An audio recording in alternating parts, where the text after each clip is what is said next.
இன்னைக்கு உயிர் நீட்டும் மூலிகை அந்த வரிசையில் ஓரிதழ் தாமரை பார்க்க போகிறோம். இது ஓரிதழ் தாமரை என்ன செய்யும்னா, ஆண்களுக்கு தாது விருத்தி பண்ணும், உடலை உரமாக்கும், ஆசையை பெருக்கும், பெண்களுக்கு அழகை தரும். அதுதான் இந்த மூலிகை. இந்த மூலிகை ஓரிதழ் தாமரை. சரிங்களா? இது 6 அங்குலம் தான் இருக்கும். இது சமூலமாக பயன்படுத்தணும். சமூலம் அப்படின்னா என்னன்னாக்க, இது ஓரிதழ் தாமரை கிடையாது, உங்களுக்கு காமிக்கிறதுக்காக கொண்டு வந்திருக்கேன். சரிங்களா? வேர், தண்டு, இலை, பூ, இது ஒரு மண்ணிலேருந்து இது பிடுங்கினீங்கன்னா வேரோடு பிடுங்கிறது தான் சமூலம் சொல்லுவோம். இதை நிழலில் ஊற வைக்கணும், நிழலில் காய வைக்கணும். நிழலில் காய வச்சுட்டு நல்ல வேரை கழுவிடுங்க. மண்ணில் வரதுனால கழுவிட்டு நிழலில் காய வச்சு அதுக்கப்புறம் பவுடர் பண்ணி நீங்கள் பயன்படுத்தணும். ஸோ பவுடர் இங்கே இருக்குது. சரிங்களா? இது அரசட்டிகை. இது எப்படி பார்ப்போம். இதுதான் சமூலமாக பயன்படுத்த வேண்டியது. ஸோ இதை நம்ம ஒரு தேரையர் சித்தரோட 2 பாடல்கள் மூலிமா இதோட தன்மையை பார்க்கலாம். இப்போ ஆண்களுக்கு தாது விருத்தி மட்டும் கிடையாது, தளர்ந்து போன உறுப்புகள் கூட திடமாகும், ஆசையும் அதிகமாகும். இதனால் அவங்களுக்கு தாம்பத்தியத்தில் இல்லற வாழ்க்கையில் சந்தோஷமாக இருக்கிறதுக்கு வழி செய்யும். சரிங்களா? இது தேரையர் என்ன சொல்கிறாருன்னு பார்க்கலாமா? தாதுவை உண்டாக்கும், தனி மேகம் தொலைக்கும். தாது உண்டாக்கும், மேக நோயை தொலைக்கும். மாதவர் மேனிக்கு அழகு தரும், பெண்களுக்கு மேனி அழகு தரும். சீதம் போம், சீத நோய்கள் போக்கும். ஓரிதழ் தாமரை வாழ் செய்ய மடலனமே. அதாவது பெண்ணை பார்த்து அவர் சொல்கிறாரு, ஓரிதழ் தாமரை வாழ் செய்ய, ஓரிதழ் தாமரை ஒன்று சொல்கிறாரு. ஓரிதழ் தாமரையை ஒன் அப்படின்னு சொல்கிறாரு. தாதுவை உண்டாக்கும், தனி மேகம் தொலைக்கும், மாதவர் மேனிக்கு அழகு தரும். சீதம் போம், சீரிதழ் தாமரை வாழ் செய்ய மடலன்னமே. மடலன்னமே அன்னம் போல இருக்க பெண்ணை பார்த்து சொல்கிறாரு. ஓரிதழ் தாமரை ஒன் அப்படின்னு சொல்கிறாரு. சரிங்களா? இது தாது விருத்தி உண்டாக்கும், அழகை தரும் பெண்களுக்கு. இது மட்டும் கிடையாது, நீர் சுருக்கு, நீர் எரிச்சல், இது மாதிரி விஷயங்களையும் இது கட்டுப்படுத்தும். சில பேருக்கு இரவில் விந்து வெளியாகிற மாதிரி இருந்ததுன்னா தூக்கத்தில் அது தடைப்படும். ஏன்னா தாது விருத்தி ஆகிறதுனால அது தடைப்படும். உடலை வலிமையாகிறதுனால தாதுவும் உடம்பும் வலிமையாகிறதுனால அவங்களுக்கு ஆற்றல் பெருக்கும். அந்த ஆற்றல்னால ஆசை இது ஒரு காம இச்சை ஊட்டின்னு சொல்கிறாரு. சரிங்களா? அதுதான் இது. அடுத்தது தேரையர் ரெண்டாவது பாட்டு சொல்கிறாரு.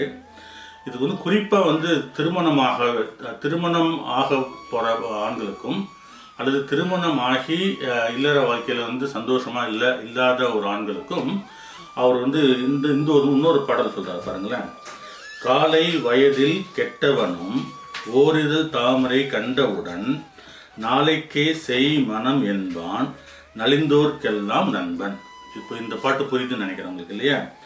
காலை வயதில் கெட்டவனும் ஓரிதழ் தாமரை கண்டவுடன் நாளைக்கே செய் மனம் என்பான் நலிந்தோர்க்கெல்லாம் நண்பன்.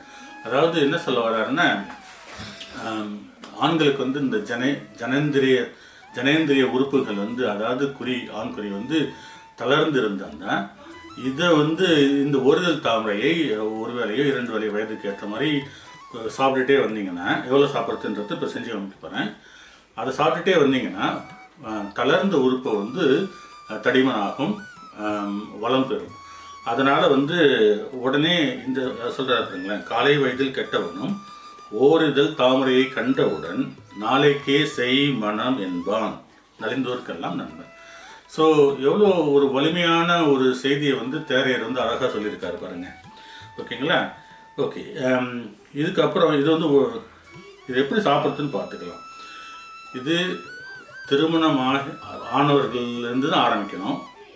திருமணம் ஆனதுலேருந்து ஒரு 40 வயது இல்லைன்னா குழந்தை பேர் வேணுன்றவங்க, அவங்க இல்லது 40 வயதுக்குள்பட்டவங்க ஒரு வேலையோ 2 வேலையோ சாப்பிட்டுட்டு இருங்க. இல்லறம் இனிமையாக இருக்கும். ஏன்னா நீங்கள் ஆற்றலோடையும் ஆசையோடையும், ஆற்றல் மட்டும் பத்தாது, ஆசை இருந்து ஆற்றல் இல்லைனாலும் ஒன்றும் பிரயோஜனம் கிடையாது, ஆற்றல் இருந்து ஆசை இல்லைனாலும் பிரயோஜனம் கிடையாது. அப்போது இந்த மூலிகை 2ஐயும் கொடுக்கக்கூடியது.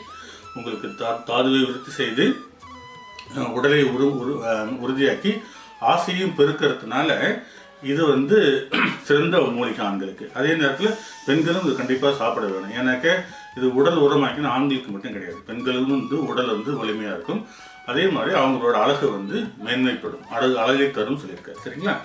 எப்படி சாப்பிட்றதுன்னு பார்க்கலாம். இதை வந்து பாலில் தான் சாப்பிட, பெரும்பாலும் நம்ம சித்தர்கள் வந்து பாலில் தான் வந்து இந்த உணவுலாம் சாப்பிட சொல்கிறாங்க. மூலிகைகள், அதாவது உணவுக்கு அப்புறம் மூலிகை, அதுக்கப்புறம் உடற்பயிற்சி இல்லையா? அந்த மூலிகை வரிசையில் தான் எதிர்பார்க்குறோம்.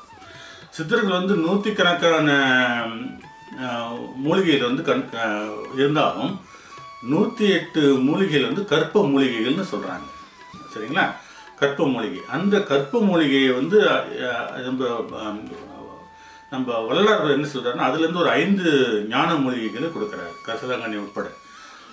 அதுக்கப்புறம் இவர் நான் ஃபாலோ பண்ணுற அந்த பலராமையா என்ன செய்கிறாருன்னா, இவர் வந்து அனுபவ சித்த வைத்தியர்.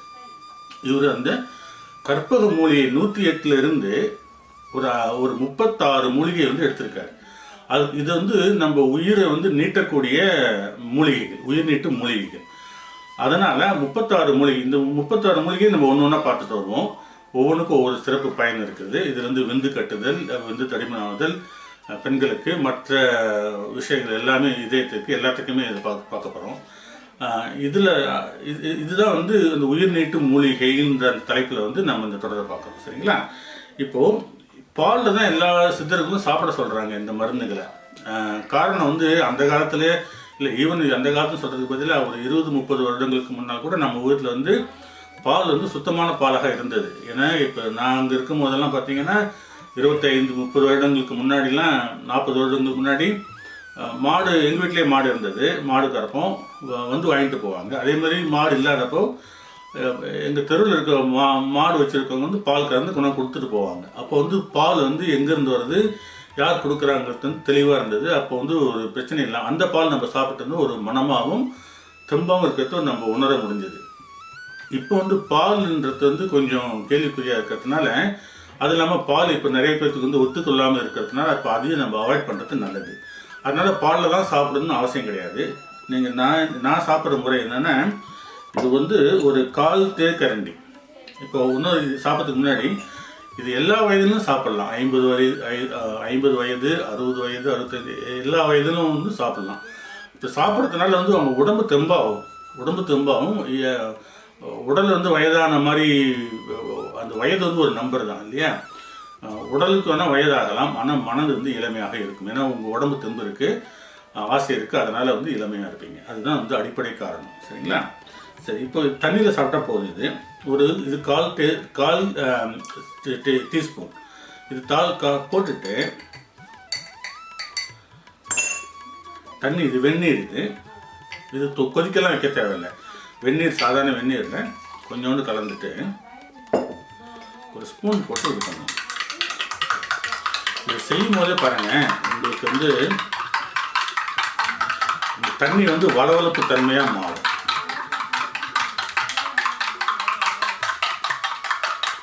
போகுது, இது வளவளப்பு தன்மையாக மாறும். இதில் இப்போது நீங்களே நான் என்ன சொன்னேன்னா, இந்த சமூலத்தை ஓரிதழ் தாமரை கிடைச்சதுன்னா நீங்கள் வேரோடு பிடுங்கி நீங்களே ஒரு நிழலில் காய வச்சு அதை வந்து அரைச்சி பவுடராக பண்ணி சூரணமாக வச்சுக்கோங்க. ஆனால் இப்போ எல்லாருக்கும் வந்து இந்த மூலிகை வந்து கையில் கிடைக்கும் அல்லது வந்து நம்ம செய்ய முடியும்னு சொல்ல முடியாது இல்லையா? அதனால் நாட்டு மருந்து கடைகளில் போய் வாங்கினீங்கன்னா ஓரிதழ் தாமரை முடிஞ்ச வரையும் அந்த இலையை வந்து ஓரளவுக்காவது பச்சையாக இருக்கிற மாதிரி பார்த்துக்கோங்க. அந்த பவுடர் அது நாட்டு மருந்து கடையில் வாங்குறதுனா சில பேர் என்ன பண்ணுவாங்கன்னா, இதில் வந்து வேரோடு முறைப்படி செய்கிறவங்களா இருந்தால் அந்த வேரில் வந்து மண் ஒழுங்காக எடுக்காமல் இருந்தாங்கன்னா இந்த பவுடர் அரைக்கும் போது அந்த மண் தூக்கலுக்கு வந்து அரைக்கிறதுக்கு வாய்ப்பு இருக்குது. அதனால் கலந்துட்டு, இதில் இல்லை உங்களுக்கு காரணம் சொல்கிறேன், கலந்துட்டு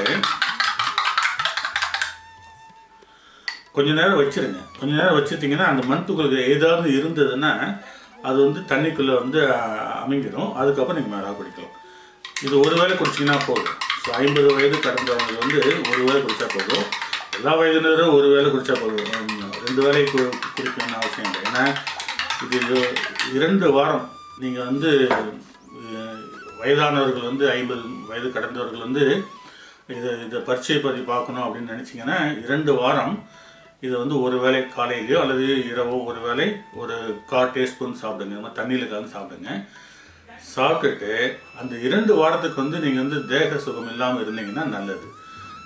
தேக சேர்க்கை இல்லாமல் இருந்ததுன்னா அதுக்கப்புறம் வந்து அப்போ தான் வந்து இது உடம்புல வேலை செய்யறது வந்து நீங்கள் உணர முடியும். உங்களோட ஆற்றல் பெருகுவதும் ஆசை அதிகரிப்பதும் அல்லது வந்து உங்கள் ஜனேந்திரிய உறுப்புகள் வந்து வலிமைப்படுவதை நீங்கள் உணர முடியும். சரிங்களா? அதனால தான் 2 வாரம் வந்து தேக சுகம் இல்லாமல் இருக்க சொல்கிறேன். இல்லைன்னா அதுக்கப்புறம் நீங்கள் வந்து ஒன்ஸ் நீங்கள் உணர்ந்துட்டீங்கன்னா இது மருந்து வந்து உடம்புல சேர ஆரம்பிச்சதுன்னா அதுக்கப்புறம் உங்கள் விருப்பம் போல பண்ணிக்கோங்க.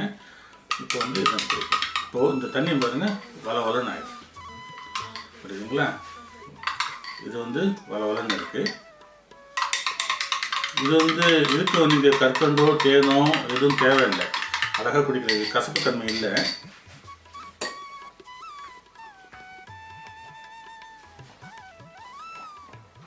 அதே மாதிரி குடிக்கும்போது தண்ணி மாதிரி அப்படியே கடகடன்னு குடிச்சிடாதீங்க.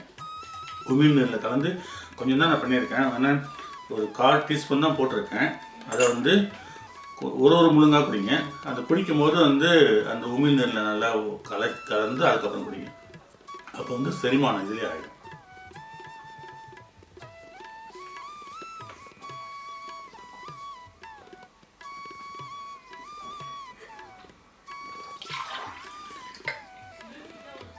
தண்ணி வந்து ஊற்றணும். சரிங்களா?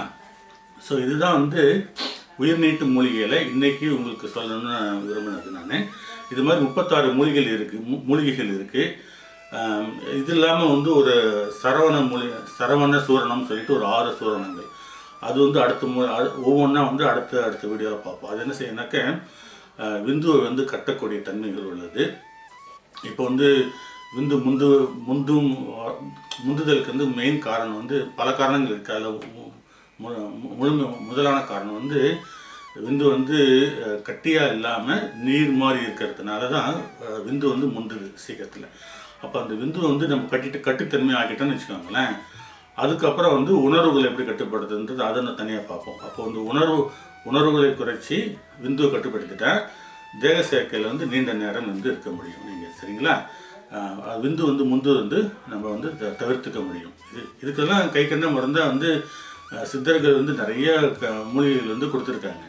அது எல்லாமே வந்து பயன்பாட்டில் தான் இருந்தது. அது இப்போது கமர்ஷியலாக ஆன விஷயங்கிறதுனால நிறைய விஷயங்கள் வந்து நம்ம பயன்படுத்தாத போனதுனால அந்த விளைவு தான் வந்து இன்றைக்கி வந்து ஆண்களோட பிரச்சனை. சரிங்களா? அதை ஈஸியாக சரி செஞ்சுக்கலாம். இணைந்திருங்கள். அடுத்த வீடியோவில் இன்னொரு உயிர்நீட்டு மூலிகையோடு உங்களை நான் சந்திக்கிறேன். நன்றி, வணக்கம்.